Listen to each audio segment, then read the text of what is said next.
পেয়ে ভালো লাভবান হবে বলে উচ্ছ্বসিতভাবে তারা অধীর আগ্রহে বসে আছে। তুলা হারভেস্টিং শুরু হয়েছে এবং অনেক চাষি ইতিমধ্যেই প্রতি বিঘাতে প্রায় 7-8 মন 6 মন 7 মন করে তুলা তুলেছে এবং আরো অনেক তোলা হবে এবং বিঘা প্রতি তারা আশা করছে যে এখানে 15 থেকে 20 মন এভারেজ ফলন হবে। 15 থেকে 20 মন। তো 15 থেকে 20 মন যদি তুলা ফলন হয়, আপনারা জানেন যে 1 বিঘা তুলা করতে চাষি যদি নিজেই করে তাহলে হয়তো 15 থেকে 20,000 টাকা খরচ, এবং যদি 15 মন তোলা হয় তার দাম হলো 60,000 টাকা বর্তমান বাজারে। 60,000 টাকা যদি হয় তাহলে 20,000 টাকা খরচ হলে তার নিট 40,000 টাকা লাভ। এই 40,000 টাকা লাভ এইটাই শুধু না, সবচেয়ে বড় লাভটা হলো যে তুলা চাষ করে জমির উর্বরতা শক্তি বা জমির যে স্বাস্থ্যের উন্নয়ন ঘটে, এবং এই তুলা পরবর্তী যে ফসলটা আবাদ করে সেই ফসলটা ফলন অনেক ভালো হয়। যেহেতু তুলা চাষ করলে মাটিতে তুলা গাছের পাতা ফুলকুড়ি পড়ে যে অর্গানিক ম্যাটার যোগ হয়, এটা খুবই উপকারী এবং চাষির যে মৃত্তিকা বা যে মাটি তার যে বুনট, তার যে গঠন, তার যে স্বাস্থ্য বা গুণাগত মান অনেক উন্নত হয়। এটাও একটা তাদের লাভ। এবং আপনারা জানেন যে তুলা বাংলাদেশে একটি অন্যতম অর্থকরী শিল্পপণ্য, এবং শিল্পের আমাদের যে গার্মেন্টস বা বস্ত্র শিল্পের এটা মূল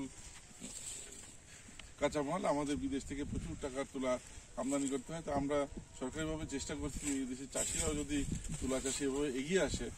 আজকে শিবলিয়াতে যেভাবে দেখলাম যে বিস্তীর্ণ এলাকায় ব্যাপক তুলা চাষ হইতে হবে, এইভাবে যদি বাংলাদেশের অন্য এলাকায় যদি সরাসরি যায় তুলা চাষের এই গতি, তাহলে আমরাও তুলা চাষে একটা পোর্শন আমরা কি স্বাবলম্বী, পুরোপুরি স্বাবলম্বী না হতে পারলেও একটা সিগনিফিক্যান্ট অ্যামাউন্ট তুলা আমরা দেশে উৎপাদন করতে সক্ষম হবো, এবং দেশের যে বস্ত্র শিল্পের যে চাহিদা এবং দেশের যে চাহিদা, আমাদের যে 18 কোটি মানুষের যে বস্ত্রের চাহিদা, সেটা স্বয়ংসম্পূর্ণ আমরা হতে পারবো। হয়তো আমাদের শিল্প বা গার্মেন্টসের জন্য বিদেশে রপ্তানি করতে যে তুলাটা হয়, সেটা হয়তো আমাদের বিদেশ থেকে আমদানি করতে হবে। তবে আমাদের প্রয়োজনটা হয়তো আমরা আমাদের দেশে উৎপাদিত তুলা দিয়ে মিলাইতে পারবো।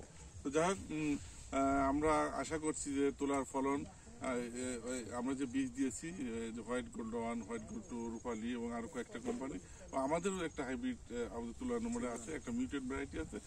এই ভ্যারাইটিগুলো ফলন অত্যন্ত ভালো।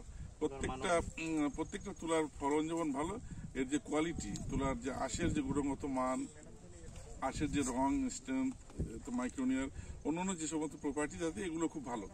এবং তুলার আমাদের যে তুলাটা, এটা আন্তর্জাতিক মান সম্পন্ন। অ্যাকচুয়ালি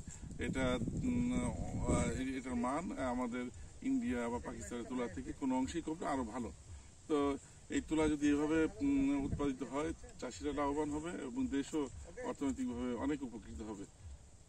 তো আমরা আসছি, আমাদের সাথে চাষি ভাই আছে, এখানে মাছদার ভাই আছে, তারপরে নাহিদ ভাই আছে, আরো অনেক চাষি আমাদের তাদের জমি দেখিয়ে তারা অনেক খুশি তাদের ফলন পেয়ে। আমি তুলা উন্নয়ন বোর্ডের রংপুর রিজিয়নের উপপরিচালক। আমি গতকাল রাজশাহী জোনের বিভিন্ন যে ইউনিট আছে এগুলো ভিজিট করতে দেখতে এসেছি যে তাদের কেমন ফলন হবে, তাদের ভবিষ্যৎ কি পরিকল্পনা, কিভাবে আরো তুলা চাষকে এগিয়ে নেওয়া যায়, এই বিষয়ে আমি এখানে ফিল্ড ভিজিটে আসছি। ধন্যবাদ আপনাকে। আমি উপপরিচালক।